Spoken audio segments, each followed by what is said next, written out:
नमस्कार, आप देख रहे हैं टीवी 27 न्यूज और मैं हूं आपके साथ नीरज द्विवेदी। जनता का ध्यान भटकाने की कोशिश है।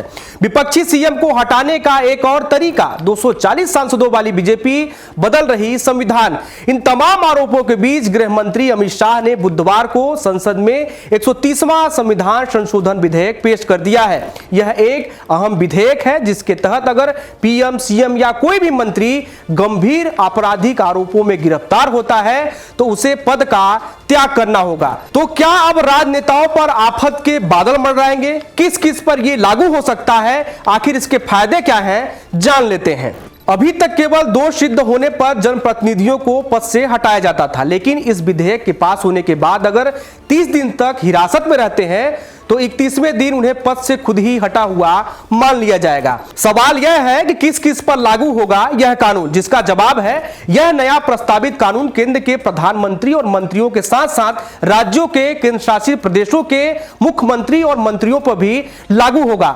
अगर कोई मंत्री या प्रधानमंत्री 30 दिन तक लगातार गिरफ्तार रहता है और उस पर ऐसा आरोप है जिसमें 5 साल या उससे ज्यादा की सजा हो सकती है तो 31वें दिन वह अपने पद से हट जाएगा। अगर पीएम या मंत्री स्वेच्छा से इस्तीफा नहीं देते तो स्वतः पद से हटा दिए जाएंगे। हालांकि रिहाई के बाद वे फिर से नियुक्त हो सकते हैं। आपको बता दें, इस विधेयक के तहत संविधान के 3 अनुच्छेदों में संशोधन किया गया है। अनुच्छेद 75 प्रधानमंत्री और केंद्रीय मंत्रियों के पद से जुड़ा, अनुच्छेद 164 राज्यों के मुख्यमंत्री और मंत्रियों के बारे में, अनुच्छेद 239 ए दिल्ली और अन्य केंद्र शासित प्रदेशों से जुड़ा प्रावधान। इस बिल को लाने पर सरकार का कहना है कि अभी संविधान में ऐसा कोई स्पष्ट नियम नहीं है जिससे गिरफ्तार नेताओं को हटाया जा सके। ऐसे नेता जनता के भरोसे का प्रतीक होते हैं, इसलिए उनका आचरण साफ सुथरा होना चाहिए। लंबे समय तक जेल में रहने वाले नेताओं का पद पर बने रहना नैतिकता और लोकतंत्र दोनों के लिए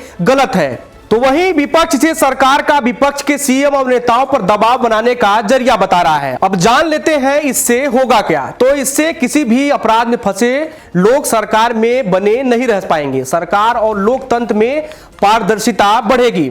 जनता को यह विश्वास होगा कि उनका नेता जिसे वो वोट देकर किसी गद्दी पर बैठाते हैं तो वो साफ छवि वाला होगा। अब विपक्ष का पक्ष सुन लीजिए, जो लगातार इसका विरोध कर रहे हैं। कांग्रेस नेता अभिषेक मनु सिंघवी ने इस बिल की आलोचना की। उनका कहना है कि सरकार इसका इस्तेमाल विपक्ष को कमजोर करने के लिए कर सकती है। टीएमसी सांसद महुआ मोइत्रा ने विधेयक के खिलाफ में कहा कि विपक्ष की भविष्यवाणियां सच साबित हुई। सिर्फ 240 सांसदों वाली बीजेपी संविधान बदल रही है। समाजवादी पार्टी के सांसद राम गोपाल यादव ने इस विधेयक पर विरोध दर्ज कराया है। उन्होंने कहा कि अगर किसी पर कोई आरोप न भी हो तो भी इस सरकार में आरोप लगाए जा सकते हैं और लगाए भी जा रहे हैं।